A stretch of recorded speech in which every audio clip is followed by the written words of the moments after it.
I was going to carry on and for this little discourse that we have after Jummah prayers, carry on with something that Hazrat Masih Maud al-Islam, Hazrat Mirza Ghulam Ahmad Sahib had written. But then it occurred to me to share some thoughts with you about our efforts. And it came to mind when I talked about propagation of Islam at the end of the khutbah, how easy it has become for us in a way to propagate Islam. In the days of old, when Hazrat Maulana Nuruddin was in Makkah, if he wanted some funds from India, from his family, he would send a letter through the caravan that was on its way back to India. And usually it took about a year for him to get his money. And similarly, even later on, I remember my grandfather, Hazrat Maulana Abdul Haq Vidyarthi, he was looking for a reference in relation to his book, Muhammadan World Scriptures, because he didn't rely on hearsay. Whenever he wanted to use a reference, he would actually study the book himself. And he was in Lahore and someone told him that there is a man or a library in Madras in India, a couple of 1,000 miles away, that might have this reference. So he went there and he didn't find the original book. And in the meantime, I think Pakistan was created and he carried on looking for this reference, and then someone said that there is a library in San Francisco in California in the United States which has this book. So when he was on a missionary tour of South Americas and West Indies and so on, he made a point of going to the United States, going to California and San Francisco and going to that library. And unfortunately, they did not have the original book, but only a reference to it in there. I actually went and we saw that library just from the outside when Rifat and I were in California.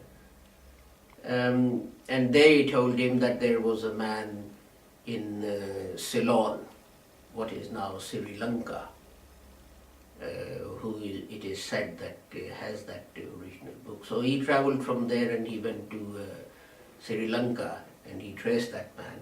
And that man had the original book that he wanted to see. And so he saw the book and copied the reference and so on and so forth.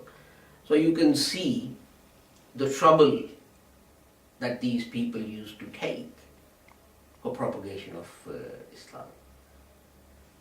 There are manuscripts by Hazrat Maulana Muhammad Ali Rahmatullah Alayhi, which are still available, where he has longhand, personally himself, longhand written the English translation of the Holy Quran, the religion of Islam, and other books. If you look at the size of this book. This is just one of them. This is the English translation and commentary of the Holy Quran. He wrote all of this by hand, longhand. He didn't have any researchers or any stenos and so on and so forth, people to find references and check references and so on. He did everything himself. And this is just one book. And as I said, he wrote loads more. And then these would be typed and then sent to the printers and they would do the typesetting and it'll go back to him and so on and so forth. All of that now can be done in one step. You just sit down in front of your computer and you type in. Now, of course, it has to be proofread and checked and so on. But what I'm trying to point out to you is how God has made it easy for us by providing us with computers, with such software, internet over which we can search or find people who can tell us where some references might be, and even to communicate with each other.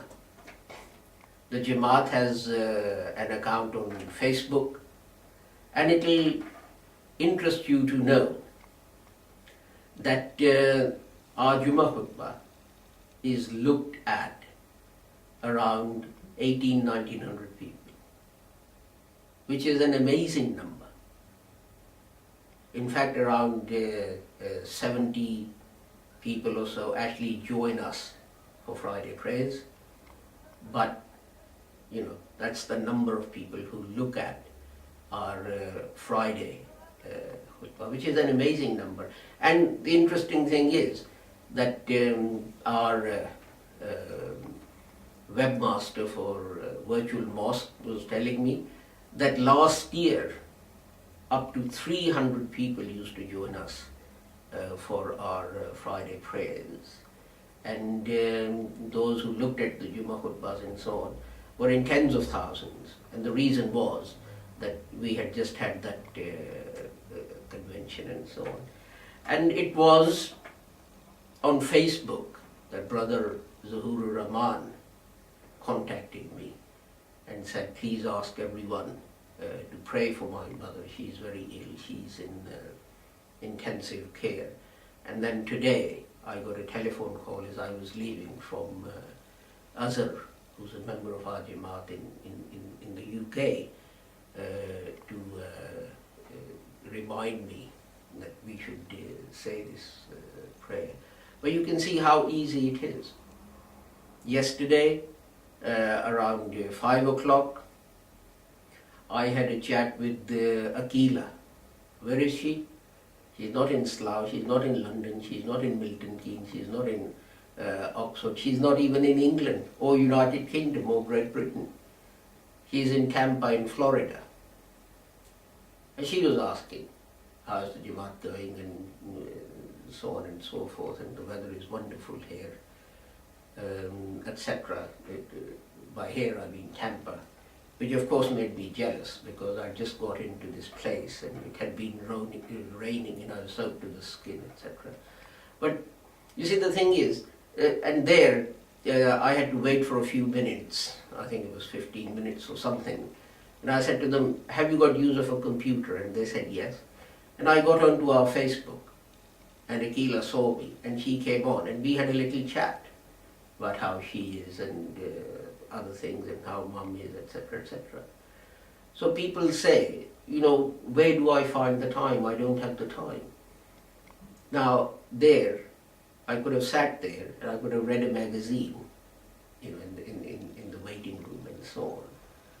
So, if something is dear to you, like propagation of Islam, whatever you do, try and see how you can use it to further the cause of Islam and the Jamaat. And it's amazing, I was staggered when I was told that some, approximately just under 2,000 people look at our Friday khutbah, which is amazing.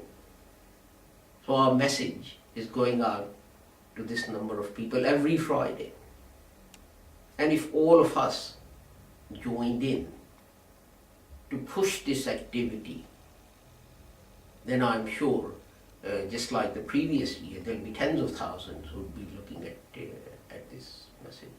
So what I say to you is this, that God will hold us more accountable for failing to propagate Islam.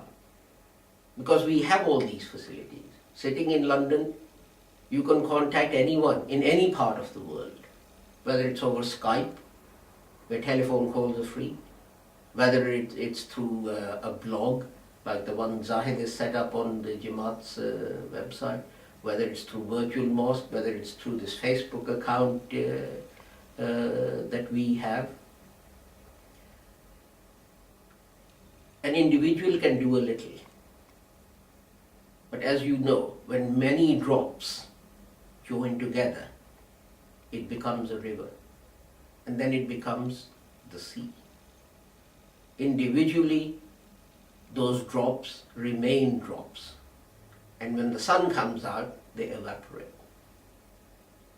But when those drops join together and form the River Thames, and that flows into the English Channel, and that merges into an ocean, neither the Thames, nor the English Channel, nor the ocean evaporates. And that is what we should be aiming for, to create an ocean of knowledge that is available for everyone to see and benefit